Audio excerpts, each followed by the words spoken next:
அவர்களுடைய நினைவை போற்றி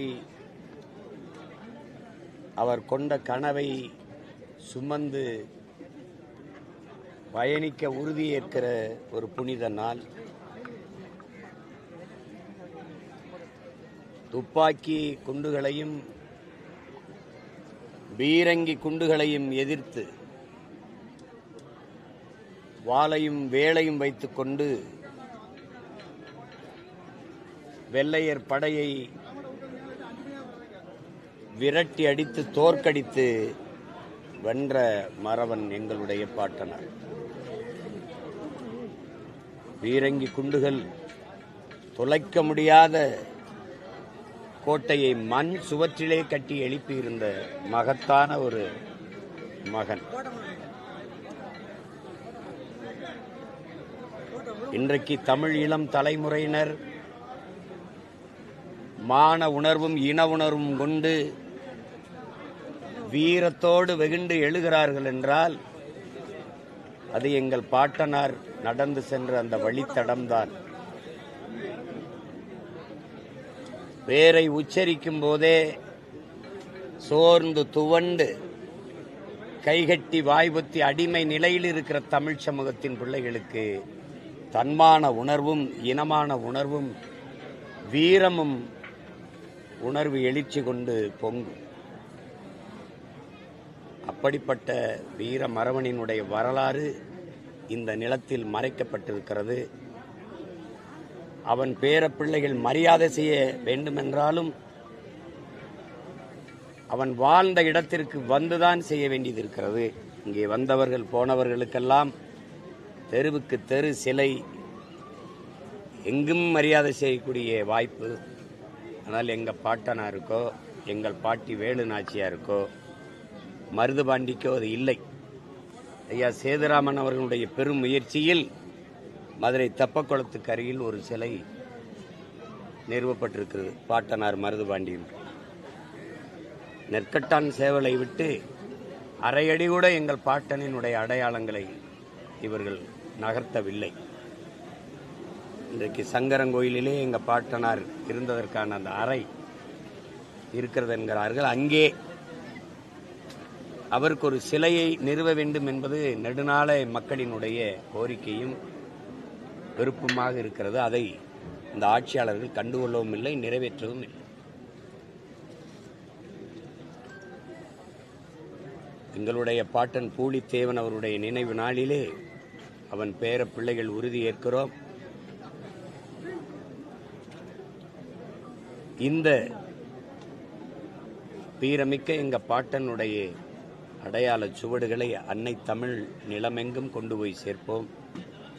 ஏற்கனவே நாங்கள் தொடங்கி இருக்கிற வீரத்தமிழர் முன்னணி என்ற படைப்பிரிவு எந்த வெள்ளையனை எதிர்த்து எங்கள் பாட்டன் பாட்டி எங்கள் முன்னோர்கள் போரிட்டார்களோ அதே வெள்ளையரினுடைய நாட்டிலே, குறிப்பாக பிரிட்டனிலே வீரத்தமிழர் முன்னணி விழா நடக்கிற போது எங்கள் முன்னவர்கள் தீரன் சின்னமலை, பூலித்தேவன், எங்களுடைய பாட்டனார் அழகுமுத்துக்கோன், மாமன்னர்கள் மருதுபாண்டியர், பாட்டி வேலுநாச்சியார், இப்படி பெரும்பிடுகு முத்தரையர், இப்படி எங்கள் முன்னவர்களுடைய படங்களை வைத்து நாங்கள் வழிபட்ட போது வெள்ளைக்காரர்கள் ஒவ்வொரு படத்திற்கு முன்பும் நின்று தன் படம் சுயம்பி, அதாவது செல்ஃபி எடுத்துக்கொண்டது இன்றும் காணொலி ஆவணமாக இருக்கிறது. எந்த வெள்ளையினை எதிர்த்து எங்கள் பாட்டனார்கள் போரிட்டார்களோ, பாட்டியெல்லாம் போரிட்டார்களோ, அவர்களுக்கு அருகில் நின்று தன்படம் எடுத்துக்கொண்டதை நாங்கள் பார்க்கிற போது உண்மையிலேயே நாங்கள் இந்த அரசியல் இயக்கத்தை தொடங்கியதற்கான அதன் நோக்கம் நிறைவேறிக் கொண்டிருப்பதாக நாங்கள் கருதுகிறோம். அதிலே வீரமிக்க பெரும்பாட்டனின் நிலத்தில் நின்று அவனுக்கு இருந்த அந்த தன்மான உணர்வையும் போர்க்குணத்தையும் நாம் சரணடைஞ்சு வாழ்வதை விட சண்டையிட்டு சாவது மேலானது. மரணத்தை விட மான தமிழனுக்கு மானமே பெரிது. உயிரை இழக்கலாம், நாம் உரிமையை இழக்கக்கூடாது. உயிரினும் மேலானது நமது உரிமை. அடிமை வாழ்வினும் சுதந்திர சாவு மேலானது என்ற முழக்கங்களை முன்வைத்து வீர போர் புரிந்த மான மறவன் எங்கள் பாட்டனார் பூலித்தேவனின் நினைவை போற்றி அவர் கொண்டிருந்த அந்த உயர்ந்த நோக்கத்தை அன்னைக்கு வெள்ளையனுக்கு மட்டும் அடிமைப்பட்டு விடக்கூடாது, ஒரு நாட்டிற்கு அடிமைப்பட்டு கிடந்த நாட்டை எதிர்த்து போரிட்ட எங்கள் முன்னவர்கள் இன்றைக்கு உலகில் ஒவ்வொரு நாட்டுக்கும் என் நாடு அடிமைப்பட்டு கிடக்கிறது, கொடிய கொள்ளைக்காரர்களிடத்தில் அடிமைப்பட்டு கிடக்கிறது. இந்த இழிநிலையிலிருந்து என்னரும் தேசத்தை மீட்போம் என்கிற உறுதியை எங்கள் பாட்டனார் நினைவு நாளில் நாங்கள் ஏற்கிறோம். வீர மிக்க எங்கள் பெரும்பாட்டன் பூலித்தேவன் அவர்களுக்கு தமிழின பிள்ளைகள் பெருமிதத்தோடும் திமிரோடும் எங்களுடைய வீர வணக்கத்தை செலுத்தி மகிழ்கிறோம். நடிகர் விஜய் இப்போ தேர்தல் சுற்றுப்பயணத்தை தொடங்குறதுக்கு அந்த வண்டி வாகனம் எல்லாமே தொடங்கிருக்காங்க. அதை நீங்க எப்படி பாக்குறீங்க? அவரால் அரசியல் மாற்றம் ஏதாவது ஏற்படுமா? இந்த இடம் அதுக்கான இடம் இல்லை. டிஎன்பிஎஸ்சியில் ஒரு கேள்வி கேட்டிருக்காங்க. இல்லை, அது விடுங்க, அது கேள்வி அது தவிர்ப்போம். வேற ஏதாவது நீங்கள் டிஎன்பிஎஸ்சியில் ஒரு கேள்வி கேட்டிருக்காங்க. அதாவது ஐயா வைகுண்டர் அவருடைய வேற ஒரு பெயர், அதை முடிசூடும் பெருமாள் அப்படிங்கிறத காட் ஆஃப் ஹேர் கட்டிங் அப்படின்னு சொல்லி இங்கிலீஷில் டிஎன்பிஎஸ்சி எக்ஸாம்பிள் எப்படி பார்க்குறீங்க? அந்த அளவிற்கு அறிவார்ந்த பெருமக்கள் அந்த கேள்வித்தாளை உருவாக்குகிற குழுவிலே இருக்கிறார்கள் என்பதை பார்த்துங்க. முடிசூடும் பெருமான் எங்கே இருக்குது, முடிவெற்ற பெருமான் எங்கே இருக்குதுன்னு பாரு. இந்த இவங்கள நாட்டை கொடுத்த நம்ம நாண்டுக்குண்டு சாகிறதா இல்லை அவங்கள தூக்கில் போடுறதான்னு தான் தெரிய மாட்டேங்குது. என்ன இளவோ இது ஒவ்வொன்றா கேட்கக்கூடாது, மொத்தமாக கொளுத்தணும். அதுக்கு கொஞ்சம் பொறுத்துருங்க. இவர் அது சரி பண்ணுவோம். இதை விட அதாவது இதில் இன்னும் பல கேள்விகள்லாம் இருக்கு. ரொம்ப விஷயத்து ஆமாம், திருக்குறள். ஆமாம், அப்புறம் என்ன சொல்கிறது, அது கேள்விகளை மறந்துட்டேன், நான் எடுத்து வச்சிருக்கேன். ரொம்ப அருமையான கேள்வியெல்லாம் இருக்குது. அதாவது நமக்கு நாமே பயணம், விடியட்டும் பயணம் எப்போ தொடங்குச்சு. ஆனால் அந்த தலைவர் என்ன சொல்றாரு தெரியுமா? எந்த அரசியல் கேள்விகளும் வராமல் பார்த்து கொண்டோங்கிறவங்கள. ஏன்னா அந்த தலைவரை நியமிச்சது இந்த அரசுனால. விடியட்டும்ங்கிற பயணம் எப்ப தொடங்குச்சு? எவ்வளவு அறிவுபூர்வமான. இப்ப இந்த ஆட்சி, இந்த அரசு முடியட்டும்ங்கிற பயணம் இங்க எங்க பாட்டன் இருந்து தொடங்குது. வேற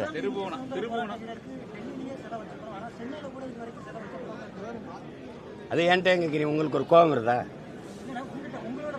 நான் கேட்குறேன், உங்களுக்கு கோபம் வருதுல்ல? எனக்கு கோபம் இருக்கு. என் பாட்டனுக்கு இல்லை, என் பாட்டிக்கு இல்லை. என் பாட்டனுக்காவது அவன் நினைவிடத்துல ஒரு ஆள் உயரத்துக்காவது சிலை இருக்கு. எங்கள் பாட்டி வேலுநாச்சியார் சிலை பார்த்துருக்கீங்களா? மரப்பாச்சி பொம்மை கூட கொஞ்சம் பெருசாக இருக்கு. அப்போ நம்மளை தொடர்ச்சியாக அனுமதிப்பான். 4ஆம் தமிழ்ச்சங்கம் வச்சு தமிழ் வளர்த்த எங்கள் பாட்டன் வள்ளல் பாண்டித்துரத்தேவர் சிலை பார்த்துருக்கீங்களா? நெஞ்சு வெடிக்கிற அளவுக்கு வெறி வரும். இப்போ அது என்னன்னா, அந்த நேரம் பேசுகிறோம், நம்ம ஒரு நினைவில் பேசுகிறோம், அப்புறம் கோவப்படுறோம், அப்புறம் தேர்தல் நேரத்தில் அது நீர்த்து போகுது.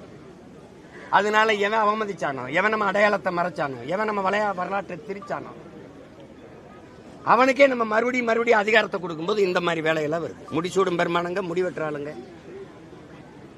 இதை படிக்கிறவன் என்ன நினைப்பா?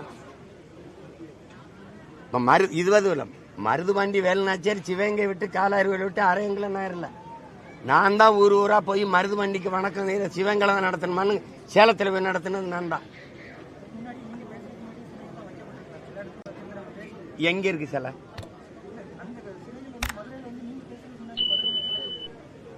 எந்த இடத்துல? தெப்பக்குளத்திற்கு ஒரு சிலை தானே, ஒரு சிலை தானே வச்சது யாரு? அது சேதுராமன் ஐயாவுடைய முயற்சி. நான் என்ன சொல்றேன், நீ என்ன பதில் சொல்ற? சேலத்துல அவர் கேள்வியும் கேட்க தெரியல, பதிலையும் உள்வாங்க தெரியல. நான் சொன்னது மருதுபாண்டிக்கு வணக்க கூட்டம் சிவகங்களை தான் போடணும்னு இல்லை, சேலத்துல போடலாம்னு கொண்டி சேலத்துல கொண்டி மருதுபாண்டியரை பத்தி பேசுனது நான் தாங்கிறேன். உனக்கு பிரச்சனை என்னப்பா? உனக்கு பிரச்சனை என்னன்னு சிலை வைக்கலன்னு நான் முதலமைச்சர் ஆன பிறகு வைக்கலன்னா என்ன கேள்வி? ஏன் சிலை வைக்கலன்னு நான் தான் முதலமைச்சர் மாதிரி கேட்டுக்கிட்டு இருக்கேன். ஏன் சிலை வைக்கல? அது வைக்காதவன்ட்ட கேளுப்பா.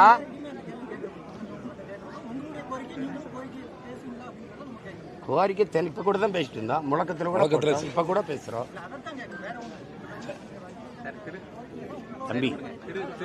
Thirubuvanam case sir, CBI charge sheet file பண்ணியிருக்காங்க. அதை வந்து கோர்ட் திருப்பி அனுப்பிடுச்சு. சார்ஜ் ஷீட் தப்பு தவறுமாக இருக்கிறது, திருத்தி அனுப்புங்கன்னு சொல்லி சார்ஜ் ஷீட்டை திருப்பி அனுப்பி எப்படி பார்க்குறீங்க? இது ஒரு பெருமை தானே நமக்கு. ஒரு வழக்கை கூட ஒழுங்காக எழுதி கொண்டு போக முடியாத ஆளுகளை எல்லாம் நம்ம வச்சுக்கிட்டு எந்த இடத்துல சரியா இருக்கு சொல்லுங்க? உங்களுடன் ஸ்டாலின் மனு பூரா வாங்கி சாக்கடை சாக்கடை தண்ணியில் போட்டு போறது தானே.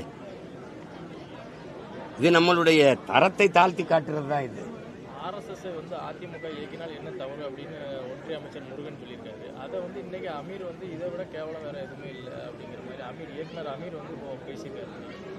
அது நீங்க எப்படி பாக்குறீங்க? அவர் பேசுறாரு இவர் பேசுறாருன்னா சொல்லிட்டு இருக்க வேண்டியதில்லை. அவங்க இயக்கிறதா சொல்றாங்க. ஐயா இலக்கணேசன் இறந்ததுக்கு இத்தனை பேர் அந்த கட்சியில் இருக்கும்போது ஆளுநர் இருக்காரு, அவங்கள சார்ந்தவர் எல்முருகன், இதே எல்முருகன் இருக்கிறாரு. அம்மா நிர்மலா சீதாராமன் ஐயா மூப்பனாருக்கு வணக்கம் செலுத்த வந்தாங்க. அவங்க கிட்ட மலர் வளையத்தை கொடுத்து என் சார்பாக வைங்கன்னு இருக்கலாம். அந்த கட்சியின் மாநில தலைவர் எங்கள் மாமா நயனார் நாயுடு இருக்கிறாரு, அவர்கிட்ட கொடுத்து வைக்க சொல்லியிருக்கலாம். இவங்க கூட்டணி வச்சிருக்க எதிர்கட்சி தலைவர் ஐயா எடப்பாடி பழனிசாமிகிட்ட கொடுத்து வைக்க சொல்லியிருக்கலாம். தமிழக முதல்வர் ஐயா ஸ்டாலின்கிட்ட கொடுத்து என் சார்பான வணக்கத்தை நீங்க மலர் வளையத்தை வைத்து இலக்கணேசனுக்கு செலுத்துங்கன்னு ஐயா ஸ்டாலின்கிட்ட கொடுக்க வேண்டிய அவசியம் என்ன? இதை எப்படி எடுத்துக்கிறது தம்பி? அண்ணனை பாருங்க, இதை எப்படி எடுத்துக்கிறது? சரி, எல்லா மாநிலத்திலையும் டாஸ்மார்க் இந்த சாராய இதில் மேல ரைடு போன இடத்துல எல்லாம், சோதனை போன இடத்துல வழக்கு பதிஞ்சு சிறைப்படுத்தியிருக்காங்க. இங்க எத்தனை ரைடு வந்திருக்கு? ஏன் எந்த நடவடிக்கை இல்லை? எல்லார் வீடுகளையும் ஈடி ரைடு போச்சுல, ஏன் எந்த நடவடிக்கை இல்லை? ரைடு போனது தெரிஞ்சது, வெளியில வந்ததும் தெரியல, நடவடிக்கையும் தெரியலையே. காரணம் என்ன சொல்லுங்க, நீங்க சொல்லுங்க. இதுல இருந்து என்ன தெரியுது? ரெண்டு பேருமே ஒரே ஆளுக தான். இததான் எங்க தாத்தா காமராஜ் ஒரே குட்டையில ஒரு மட்டைங்கிறாரு. இப்ப நாங்க அந்த மட்டையை பிரிச்சு நாரா திரிக்கிறத நம்ம வேலை. இப்ப இதுல என்ன இவங்களுக்குள்ள வேறுபாடு கண்டுட்டீங்க? என்ன வேறுபாடு கண்டுட்டீங்க? ஆபரேஷன் சிந்தூர் அதுக்கு முதலா பேரணி நடத்தி அந்த போரை வாழ்த்தின ஆளியார். இந்தியாவில் பாரதிய ஜனதா எத்தனை மாநிலத்தை ஆளுது? அந்த மாநில முதல்வர் கூட செய்யாத வேலையை தமிழ்நாட்டில் முதலா அந்த பாகிஸ்தானுக்கு எதிரான ஆபரேஷன் சிந்தூர் அந்த போரை ஆதரித்து பேரணி நடத்தின ஆளியார் தமிழ்நாட்டு முதலமைச்சர் தான். அதுக்கு பிறகுதான் டெல்லி முதலமைச்சரே நடத்தினாங்க. இப்ப இதை எப்படி எடுத்துக்கிறது? காரணம் ரைடு தான். உங்களுக்கு புரியுதுன்னு நினைக்கிறேன். காரணம் அவங்க இங்க பாருங்க, அவங்க நேரடியா கூட்டணியில் இருக்கிறாங்க, இவங்க தெரியாம கூட்டணியில் இருக்காங்க. ரெண்டு பேரும் ஒன்னா தான் இருக்காங்க.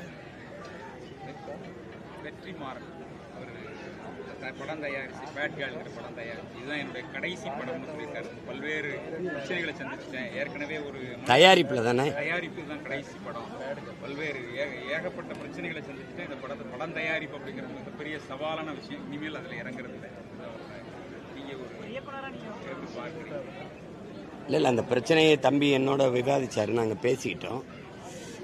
ஒரு கலைஞனுக்கு இவ்வளவு நெருக்கடியை தந்திருக்க வேண்டாம்னு நான் நினைக்கிறேன். ரெண்டாவது தயாரித்த படங்கள் எல்லாம் நல்ல படங்களாக தயாரித்து கொண்டு வந்துட்டு இருந்தார். இப்போ அது அவருக்கு அவ்வளோ பெரிய மனச்சோர்வை கொடுத்துருக்குன்னா அதுக்காக நான் வருந்துறேன்.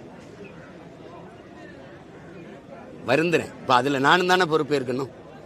இப்போ ஒருத்தர் கொலை செஞ்சிடறாரு, ஒருத்தர் தவறு பண்ணிடுறாருன்னா இப்போ அந்ததுக்கு இந்த சமூக குற்றம் தான் அது. ஏன்னா சிந்தனை என்பதும் செயல்பாடு என்பதும் சமூகத்தின் விளைச்சல்ங்கிறான். இப்போ சமூகம் பிள்ளையா இருக்கு, அதனால அது வருது. பள்ளிக்கூடத்துக்கு போகிற பிள்ளையெல்லாம் தண்ணி அடிச்சுட்டு கஞ்சா குடிச்சிட்டு தடுமாறி விழுகுதுன்னா சமூகம் சீரழிஞ்சிருச்சுன்னு தான் சொல்லணுமே ஒழிய அந்த மாணவனுடைய தவறுன்னு